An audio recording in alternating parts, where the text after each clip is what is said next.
다수의 존재는 필연적으로 그에 상응하는 소수가 있음을 시사한다. 마이너리티 리포트의 한 대목입니다. 오늘의 작품은 필립 K. 딕의 마이너리티 리포트 들어가겠습니다. 필립 킨드레드 딕은 20세기의 미국 문학을 대표하는 작가 중 한 명이자 3대 SF 작가 아서 클라크, 아이작 아시모프, 러버트 하일라인 등과 함께 SF계의 최고의 거장으로 간주됩니다. 문학 비평가 프레드릭 제임슨이 그를 SF의 셰익스피어라 칭했고, 그가 죽은 이듬해에 1983년에 만들어진 SF 문학상인 필립 K. 딕 기념상은 딕의 존재감을 증명합니다. 사실 SF 문학에서의 그의 위치를 보여주는 것은 이에 그치지 않습니다. 딕은 할리우드에서 정말이지 무지 사랑하는 작가였습니다. 아니, 지금도 ING 중이죠. 여기서 모두 거론하기 힘들 정도로 이미 엄청나게 많은 작품이 영화로 만들어졌습니다. 그리고 거의 대부분 흥행했다는 점도 주목할 만합니다. 그중 1956년 출간된 딕의 단편 마이너리티 리포트를 각색해 2002년 스티븐 스필버그가 연출을 하고 탐 크루즈가 주인공을 맡았던 영화 마이너리티 리포트도 대중적 관심을 받았습니다. 감독과 배우에 대한 호감도가 높아 개봉하자마자 보러 갔습니다. 20년 전이지만 폭발적 액션과 흥미진진한 스토리 전개에 최신의 영화 기술을 여지없이 보여주며 영화는 러닝타임 내내 나의 정신을 쏙 빼놓았습니다.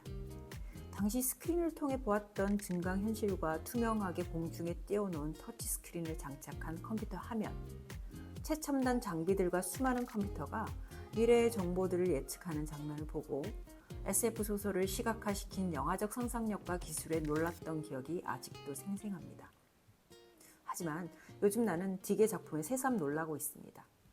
70년 전 작가가 그려낸 미래 세상이 가까운 미래엔 거의 실현될 조짐을 보인다는 거죠. 미디어를 통해 현대 과학기술 개발의 성과를 들으면 딕의 소설 속 이야기들이 현실에서 살아 움직이는 착각이 들 정도입니다. 딕의 상상력이 너무 뛰어나 미래를 정확히 예측한 것인지, 아니면 그의 소설 속 미래 세상을 우리 인류가 구체화시키고 있는 것인지 알 수는 없습니다. 하지만 지금 우리는 딕의 소설 속 미래 세상을 향해 가고 있다는 점만은 부인할 수 없습니다. 소설 속 미래로 가는 우리. 마이너리티 리포트는 2054년에 워싱턴 DC에서 3명의 백지인 초능력자들의 미래 예지 능력을 가지고 첨단 기술을 이용해 범죄를 분석하고 수사하며 예비 범죄자들을 잡아들이는 범죄 예방 관리국을 배경으로 하고 있습니다. 범죄 예방 시스템은 3명의 백지 예언자들이 무작위로 하는 예언을 조합하여 그 가운데 다수결로 범죄 예측, 즉 결론을 정하는 것입니다. 3명의 예언 중 2명 이상이 일치하는 의견을 majority report, 다수 의견이라고 하고, 나머지 1명의 다른 의견을 minority report, 소수 의견이라고 합니다. 그리고 다수 의견이 채택되고 소수 의견은 폐기되는 방식입니다. 주인공 존 앤더튼은 범죄 예방 관리국의 국장으로 범죄 예방 시스템을 절대적으로 신뢰합니다. 그러나 어느 날 국장 존은 프로그램에 의해 살인자로 지목되자 역설적이게도 예상 범죄 보고서를 의심하며 그것을 숨기고 결백을 증명하기 위해 도주합니다. 존은 예지자 3명 중 2명이 그의 살인을 예지했으며 다른 백지 1명이 예지한 결과는 소수 의견으로 지목되어 폐기되었다는 사실을 알아냈습니다.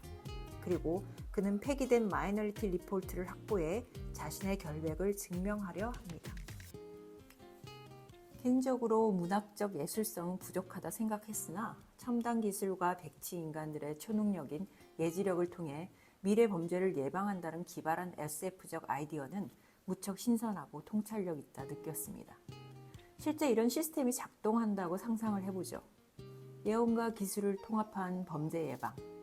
물론 아직은 허구, 작가적 상상력에 국한된 영역에서나 용인된 것이라 현실성은 없어 보이긴 해도 빅데이터 기반의 범죄 예측 기술들이 발전하고 있는 현재의 소설 속 세상의 실현 가능성을 완전히 무시할 수는 없습니다.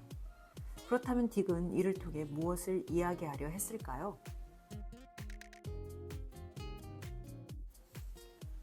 일어나지 않은 일로 범죄자 되기? 나도 잠재적 범죄자? 무엇보다 소설은 실제로 일어나지 않은 일로 책임을 물을 수 있는가라는 의문을 끊임없이 제기하고 있습니다.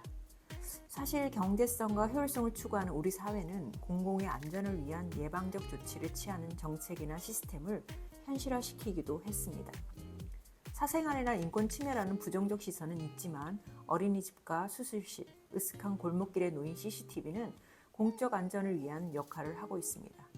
미국은 9.11 테러 사건 직후 테러 및 범죄 수사에 관한 수사의 편의성을 위해 시민의 자유권을 제약할 수 있도록 미 국회는 애국자법과 테러 방지법을 통과시킨 바 있습니다. 물론 우리나라에서도 문제 많은 테러 방지법이 2016년 3월 2일에 국회 본회의를 통과하기도 했습니다. 안전한 사회를 위해 그것이 필요한 것 같기도 합니다. 하지만 무언가 찜찜합니다. 공익을 위한 것이라는데 이토록 불편한 이유는 무엇인가요? 질문의 주어를 나로 한번 바꿔보죠. 일어나지도 않았는데 내가 범죄를 저지를 가능성이 있다는 이유로 나의 권리와 자유를 제한하는 것뿐만 아니라 민감한 개인정보와 금융조사와 같은 예방적 검열을 한다면 받아들일 수 있나요? 나도 예비 범죄자가 될 수 있다는 말을 듣는다면 소설에서 범죄자로 지명된 범죄예방관리구의 국장 존처럼 나 또한 공적 시스템을 의심하게 될 것입니다. 그렇습니다. 대다수는 공동체의 안전과 발전을 위한 시스템에 찬성합니다. 하지만 공동체 안전과 이익이라는 명분 아래 내가 다수에 속하지 못하고 예비 범죄자로 지목되어 다수의 안전을 위해 저지르지도 않은 죄에 대한 책임을 추궁당하고 희생되어야 할 때는 문제가 달라집니다. 그리고 내가 다수가 아닌 소수의 편에 있을 때도 문제는 달라집니다.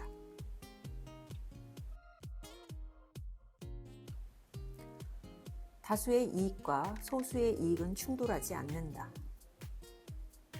마이너리티 리포트는 공공의 안전과 이익을 위해 개인의 권리를 제한하고 인간적 삶을 박탈하는 것에 의문을 제기합니다.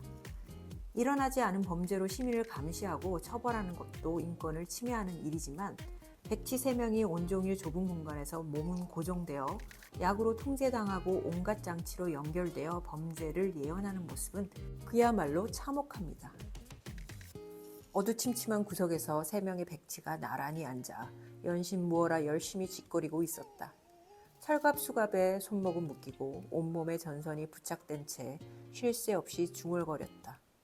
그들의 생리적 욕구는 자동으로 해결되었다. 그들에게 정신적 욕구가 있을 리 만무했다. 그저 알아듣기 힘든 말을 자기 혼자 짓거리다가 지치면 잠을 자면서 하루하루를 보낼 뿐이었다.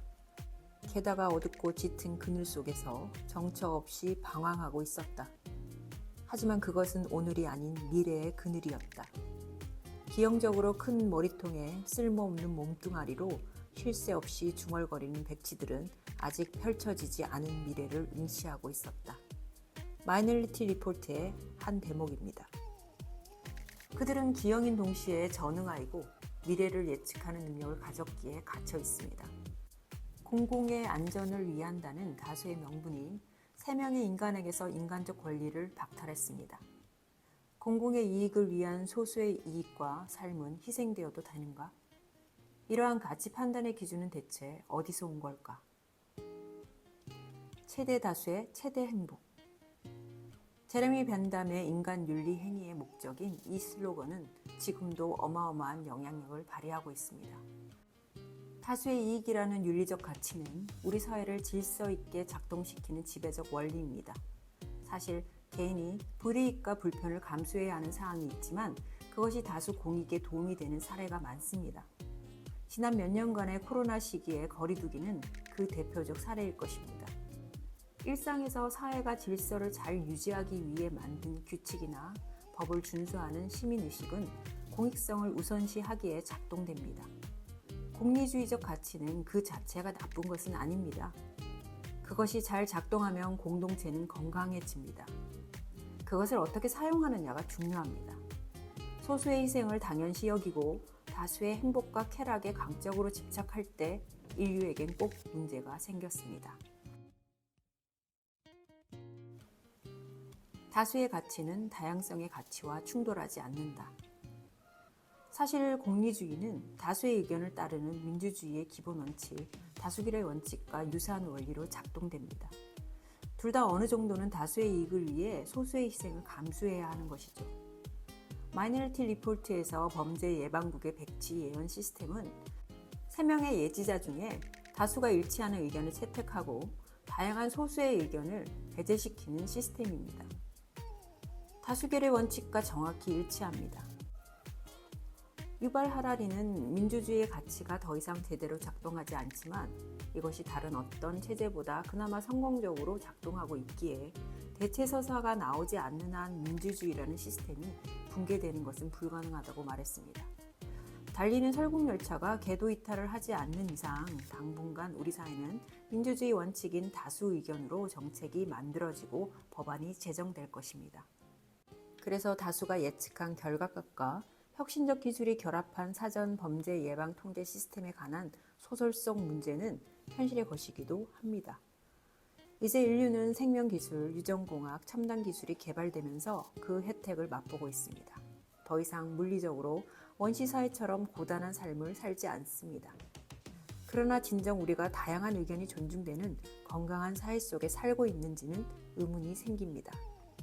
미디어, SNS, 각종 포털, 생성은 챗 GPT까지 온갖 문명의 이기들이 대화력을 펼치는 시기에 인류의 지적 물리적 행동 반경은 어째 더 좁아진 듯합니다. 사람들은 유튜브나 미디어가 들려주고 보여주고 만들어지는 이미지에 자신을 맡기고 있습니다. 그리고 알고리즘에 우리의 뇌를 의탁한 채 사고하는 것을 게을리합니다. 그런 환경 속에서는 건강하고 다양한 목소리가 나올 리 없습니다. 세상을 바꾸는 시간 15분에 출연한 최재천 교수는 자연은 점점 다양성을 늘려가는 방향으로 진화하지만 인간은 오히려 역행한다며 어쩌면 인간의 질서를 향한 욕망으로 건강하지 못한 사회가 되는 것은 필연적이라고 말했습니다. 다수의 통일된 의견에 집착하며 다양한 목소리를 인정하지 않는 사회에 대한 일침입니다. 자연은 순수를 혐오한다. 윌리엄 해밀턴. 우리가 잊은 것이 있습니다. 소수 의견에 대한 존중 또한 중요한 민주주의의 정신입니다. 누구나 자유롭게 자신의 의견을 말할 수 있고 다양한 의견들이 대화와 타협을 거쳐야 합니다. 다수결은 대화와 타협을 통해 의견을 조율하지 못할 때 사용하는 최후의 방법입니다. 건강한 민주사회는 소수 의견을 무시하지 않습니다. 다양한 의견을 모두 수용하는 것엔 한계가 있겠지만 다수 의견이 우선시 되어도 다양한 소수 의견을 고려하는 민주적 시스템을 포기하지 않는 사회가 건강하고 단단한 공동체를 만듭니다. 기술혁신의 시대에 AI가 인간의 노동과 다양한 능력을 대체할 수 있는 가까운 미래의 시대에 인간은 더욱더 기계에 의존하게 될 것입니다. 그뿐 아니라 정보기술과 감시체계가 강화되면 인간 삶의 양과 질은 더 제한적이 됩니다. 그래서 다양한 시선과 의견들이 서로 치열하게 이야기될 수 있는 건강한 사회는 다가올 미래에 너무나 절실히 필요한 공간입니다.